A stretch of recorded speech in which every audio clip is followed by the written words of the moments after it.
Hello everyone, and welcome to the video companion for the Talking Time Let's Play of Heavensward Final Fantasy XIV. I'm McDowell, and today we're tackling Thokast Thought. Thokast Thought? Thok... Ravana! The first 8-player trial released with patch 3.0 designed to be challenged at level 53.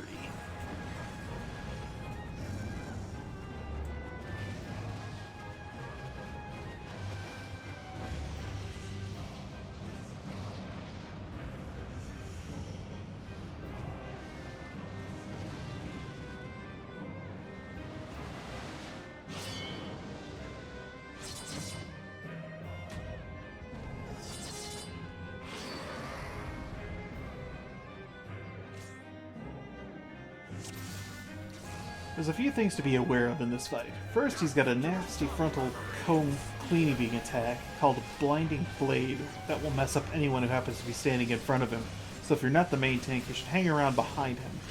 Though this might not always be the case. Ravana rejoices in the glory of combat, and this is mechanically reflected in the stacking damage buffs he gets throughout the fight. The faster you take him down, the easier life will be.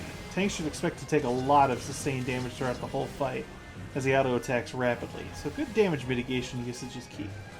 Also, like Titan and Leviathan, if you fall off the edge in the arena, then you'll be unable to be raised until either your team wins or you wipe and start over. When you see him cast either Seeing Wind or the Seeing Tail, physical attackers will need to be aware because barriers will appear on either his front and back or on his flanks. If you attack him from either of these positionals, he will auto-counter-attack, pushing you back away from him and dealing some significant damage. Casters are totally fine, though. This is what common raid languages come to call directional parry, and for jobs like Dragoon or Monk, these situations are painful.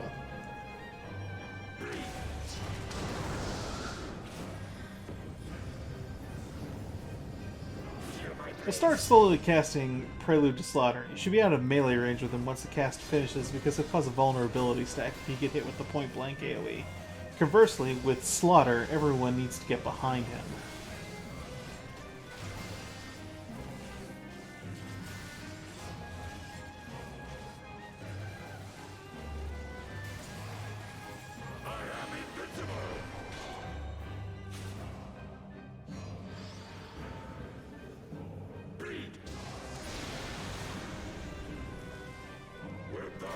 Other than all of that, his first phase is pretty self-evident when he leaves the arena to throw out a bunch of different marked AoE attacks.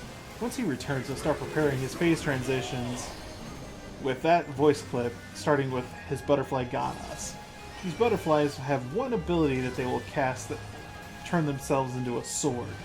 The more swords that appear, the more damage the party will take during the ultimate, and if there's too many, there'll be too much damage to survive. You'll see why when he actually gets around to casting it. But for the most part, all you need to do is worry about taking down the Spirit Ganas. There are also Moon Ganas, the red ones. Those will start casting immediately.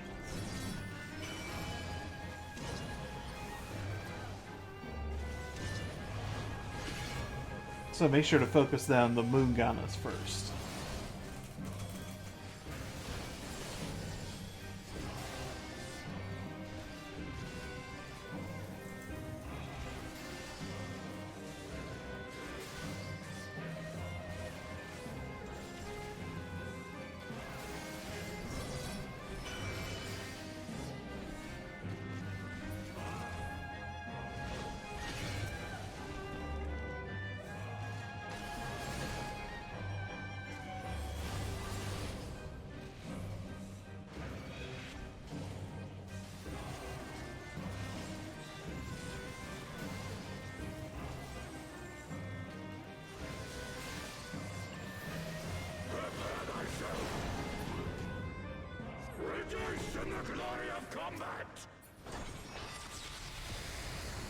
See, I told you he likes to rejoice in the glory of combat.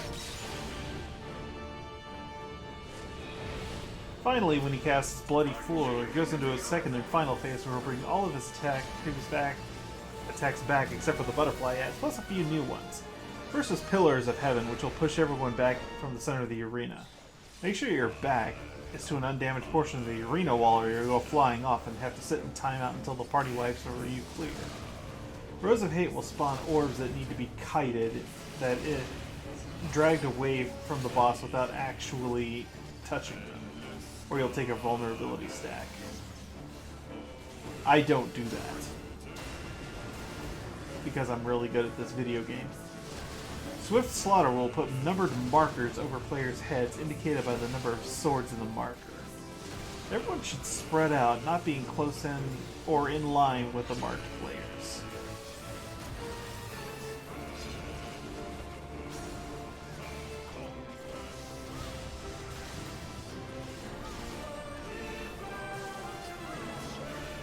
Here are the swords for Swift Slaughter. As you can see, I have the first marker.